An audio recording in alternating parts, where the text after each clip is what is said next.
Okay, what's going on, guys? Thanks for tuning in today.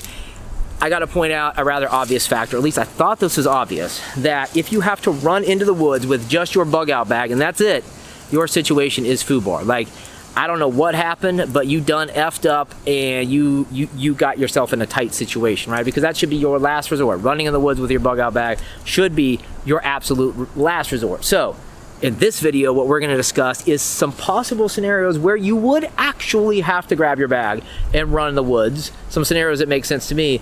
And then we're gonna discuss how you could make that type of event a little more manageable by implementing a caching strategy and already having a route defined, waypoints, and all these things to get you from the woods to what hopefully is a permanent destination away from that thing that you're running from. So, let's go ahead and jump into it, starting with the first survival scenario. And then, also one thing I gotta mention real quick, I got my partner Austin with me, and he just needs to show you his skill sets because I've been teaching the little guy, all right? And he doesn't use a Bic lighter. He literally breaks out the fire steel and gets a fire going. So we're out here doing a little training as well, and also flying the drone. So it's gonna be a good video. Let's go ahead and jump into those scenarios starting right now.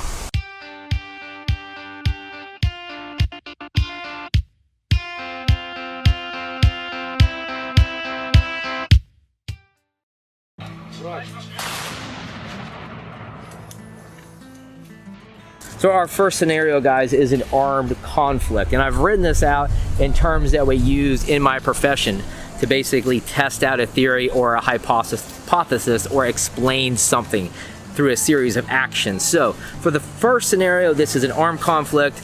And let's say, given the fact that you are a partisan fighter, you're a guerrilla fighter, you're fighting the government or whatever the case is, when hostile forces approach your safe house, then you gotta grab your gear and get the F out in advance, right? So that's the first scenario where you're pressed, you're at your safe house and you think everything's okay, and you see the jackbooted thugs marching up the street, or you see the UN soldiers coming in hard, right?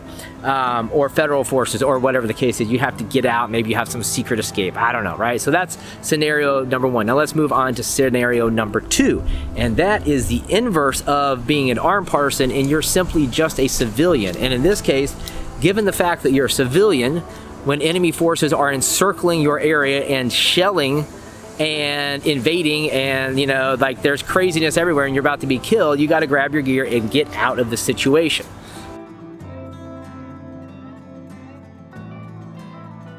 Moving on to slide number 3, and in this scenario, it's really more about natural disasters, okay? So hopefully you can get away from the natural disaster by your vehicle, right? And you get in a vehicle and you drive away and everybody's happy, you come home, maybe there's nothing there, whatever, but you are still alive. But let's say there's a situation where there's a natural disaster that hits so hard and fast that you have no time to react or get out of there. You literally, maybe it's a giant tsunami that just like an earthquake happened, boom, a tsunami hits, and you literally have to grab your gear and run for the hills, and that's the only solution you have. So think about armed conflict, think about that from the aspect of being a participant in the armed conflict, think about that from an aspect of being a civilian in the conflict, and then also consider natural disasters. Now, there is one other scenario which I think is very feasible, which will probably happen before we get to the civil war kind of stuff, right? And that is a mob of friendly leftists taking over your neighborhood, right? And maybe that happens like super fast, like an armed militia, like literally invades your neighborhood and takes over, or starts trying to take over certain suburbs, and you don't have enough of a network on the ground to resist this action.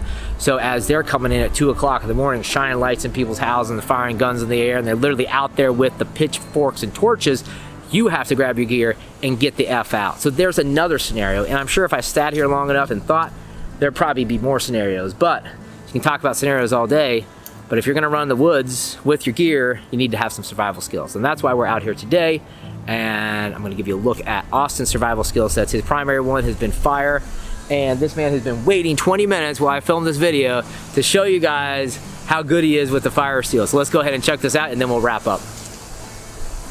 All right, bud, so we're practicing fire starting skills and survival. We got a little fire, we're just doing this for practice. So Austin's going to use his ferro rod and the 90-degree spine to get that thing going. You ready? Yeah. Show him what's up. A. There you go. That's what's up. Okay, now I want you to take some of these twigs, and we put the twigs on top slowly. You don't want to put them on too fast, and then your fire will go out. You don't want to like choke your fire. You know what I mean? You want your fire to have oxygen. You want it to breathe. I'll put one more on. There we go. He really wants to put all of them on. You want to put them all on? Yeah. Okay, fine. Put them all on. Can you? Not that we need to. Yeah, just put it right there.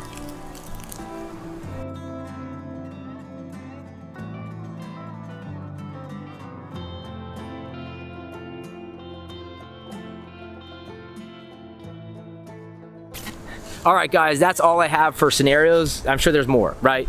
But the scenario has to be pretty damn extreme for you to have to grab your bag and run into the woods. That should be your last resort. That should not be your go-to survival plan. So leave me a comment down there below and let me know what you thought of the video.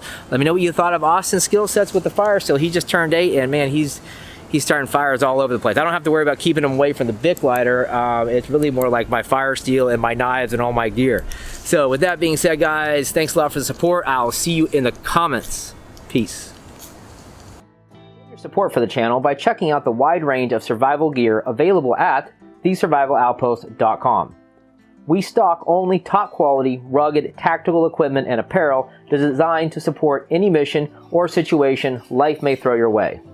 Any gear you've seen in this video is linked up down there in the pinned post, and be sure to check out the suggested videos for more real-world survival content and training.